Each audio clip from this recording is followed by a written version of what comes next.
Hi friends, I'm Ryan Hembree, and this video is all about education in the 1st century AD. And we need to talk about this because while the New Testament claims to be a product of the 1st century, skeptics claim that people were illiterate at that time and that only oral teaching existed. And they say that these oral teachings were circulated for 100 years before they were finally written down. And because of that, many myths and legends had crept into the basic historical core. But is there any truth to these claims? Well, I hope you stick around as we investigate.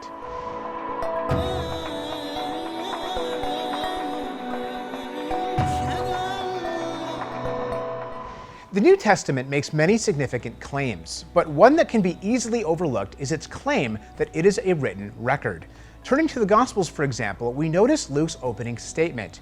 He says, "Inasmuch as many have taken in hand to set in order a narrative of those things which have been fulfilled among us, just as those who from the beginning were eyewitnesses and ministers of the word delivered them to us, it seemed good to me also, having had perfect understanding of all things from the very first, to write to you an orderly account, most excellent Theophilus, that you may know the certainty of those things in which you were instructed." Similarly, the Apostle John claims, "This is the disciple who testifies of these things and wrote these things," and we know that his testimony is true.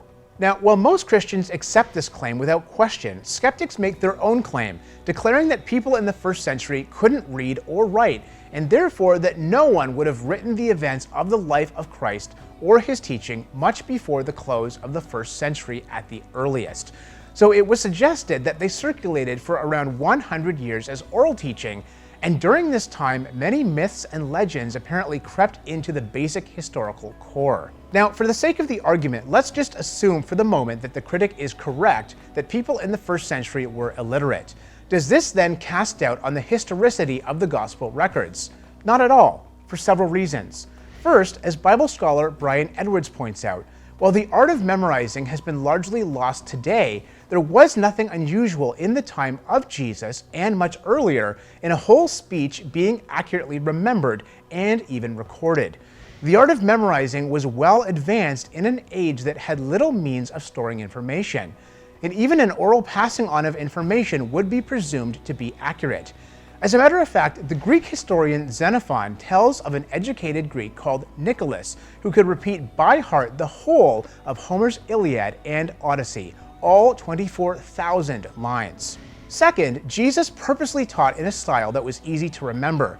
He used parables, poetry, real-life stories, and incidents, and many of his statements were deliberately exaggerated in order to shock and grab the attention and the memory of his hearers, and much of his teaching came within a context that was impossible to forget. Feeding a great multitude, a storm at sea, a trick question by those baying for his life, a man raised to life after 4 days, and it goes on and on. Similarly, his stories were often shockingly vivid. The rich man and Lazarus, the good Samaritan, the unjust judge, etc., etc. And third, sacred teachings were a familiar concept to Jews, and all the sayings of Jesus would have been given this status. The apostles were well aware of their responsibility in communicating an accurate account. Hence, even if the critics were correct about illiteracy in the 1st century, which they're not, as I'll demonstrate momentarily, it doesn't follow that myth or legend crept into the New Testament. But significantly, the facts of history and archaeology truly illuminate the ignorance of the critic regarding reading and writing in the 1st century. As Brian Edwards and Clive Anderson have documented, all over Israel, 1st century texts have turned up in Aramean, Nabetian, Greek, Hebrew, and even Latin, including marriage and divorce documents, food lists, orders for merchandise, soldiers' payslips, legal documents, and even graffiti. And not infrequently, texts were in more than one language. And when Mount Vesuvius erupted and engulfed Pompeii in AD 79, its legacy was to preserve a snapshot of 1st century Greek and Roman life.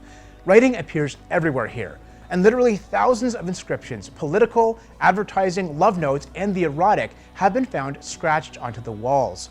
And a local baker even ensured that everyone would be impressed with his education by displaying a beautiful picture of himself and his wife holding a scroll and writing tablet. Books were also widely read in the 1st century, believe it or not. Histories, agricultural practice, verse, satire, plays, philosophy, and biography.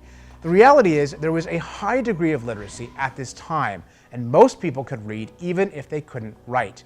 And more people owned books or scrolls than was once thought. And the New Testament writers would be no exception, since every Jewish male was expected to be able to read, and it was commonplace for civil servants and others to use notebooks for their work. We also see many examples of reading and writing within the Bible itself. For instance, in the Gospels, we're told that Pilate had text written above Jesus' cross, and in 3 different languages no less. Clearly, he was literate and knew others were too, otherwise why put up an inscription at all if the people couldn't read it? Also in Acts 8:28, we have an Ethiopian man reading from his own copy of Isaiah, and in Luke 1:63, Zechariah asked for a writing tablet.